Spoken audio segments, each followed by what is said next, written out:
आशिष शेलारांकडून उद्धव ठाकरेंची निवडणूक आयोगाकडे तक्रार करण्यात आलेली आहे। मतदान सुरू असताना ठाकरेंनी पत्रकार परिषद घेऊन दिशाभूल केली असा आरोप आशिष शेलारांनी केलाय। ठाकरेंनी निवडणूक आयोगावर देखील आरोप केल्याचं आशिष शेलारांनी आपल्या तक्रारीत म्हटलंय। ठाकरेंकडून आचारसंहितेचं उल्लंघन झाले, त्यामुळे कारवाई करावी अशी मागणी भाजपचे आमदार आशिष शेलार यांनी केली आहे। ठाकरेंकडून खोटी आणि दिशाभूल करणारी वक्तव्य केली जात असल्याचं आशिष शेलार यांचं म्हणणं आहे। अपडेट जाणून घ्या, सुशांत सावंत आपल्या सोबत आहे। सुशांत, या तक्रारीमध्ये आणखी काय म्हटलंय शेलार यांनी? दीपक, आपण जर बघितलं असेल तर संध्याकाळी उद्धव ठाकरे यांनी पत्रकार परिषद घेऊन जी मतदान प्रक्रियेला विलंब होत होता, मतदान केंद्राच्या बाहेर ज्या रांगा दिसत होत्या त्यावरून कुठेतरी निवडणूक आयोगावर टीका केली आणि त्यावेळी त्यांनी थेट भाजपवर निशाणा साधला। आता यावरून भाजप देखील आक्रमक झालेला आहे। भाजपचे मुंबई अध्यक्ष आशिष शेलार यांनी आता निवडणूक आयोगाकडे तक्रार केलेली आहे। मतदान प्रक्रिया सुरू असताना उद्धव बाळासाहेब ठाकरे गटाचे प्रमुख उद्धव ठाकरे यांनी पत्रकार परिषद घेत खोटी व दिशाभूल करणारी विधानं केली आहेत। त्यामुळे सत्ताधारी भाजपवर बिनबुडाचे आरोप करताना त्यांनी निवडणूक आयोगावर देखील सुशांत, मी तुला थोडंसं थांबवतोय। स्वतः आशिष शेलार आपल्यासोबत फोनवरून आहेत। आशिषजी, आपण थेट निवडणूक आयोगाकडे तक्रार दाखल केलेली आहे, काय आपली तक्रार आहे आणि यावर निवडणूक आयोगाने काही प्रतिक्रिया दिलेली आहे का? निवडणूक आयोगाकडून काही पावलं उचलली गेली आहेत का? माझी तक्रार खूप स्पष्ट आहे।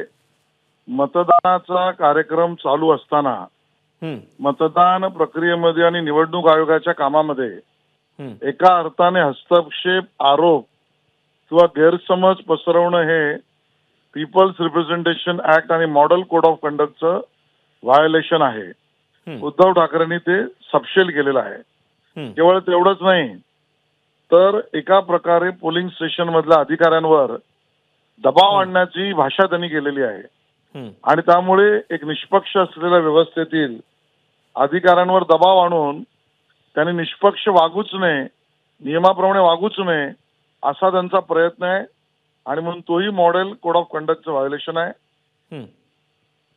एक वाक्य तर अतिशय गंभीर आहे, हम उनको नहीं छोडेंगे, ही तर धमकीच आहे।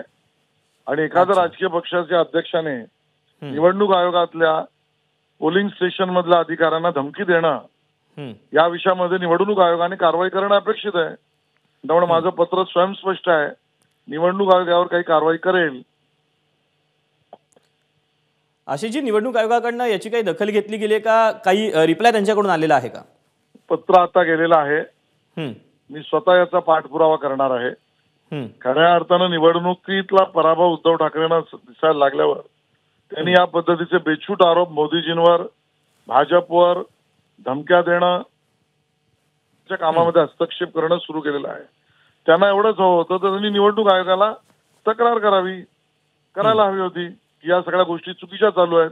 आम्ही सुद्धा तक्रार, मतदान चालू आहे हे प्रेसमध्ये सांगण्याचा मुद्दा नसून आम्ही निवडणूक आयोगाला तक्रार केली। त्यामुळे अधिकारिक स्तरावर तक्रार त्या आयोगाकडे करणं हा भाग वेगळा आणि आम्ही बघून घेऊ अशा पद्धतीने दबाव तंत्र करणं हे कशासाठी? आशिषजी, तुम्ही जे म्हणताय, अगदी थोडक्यात उत्तर द्याल, वेळ कमी आपल्याकडे, की तुम्ही जे म्हणताय की उद्धव ठाकरेंनी निवडणूक आयोगाकडे तक्रार करावी, पण त्यांचा हा देखील आरोप आहे की निवडणूक आयोग भाजपच्या ताठाखालचा मांजर आहे, ते याच पत्रकार परिषदेत म्हणालेत।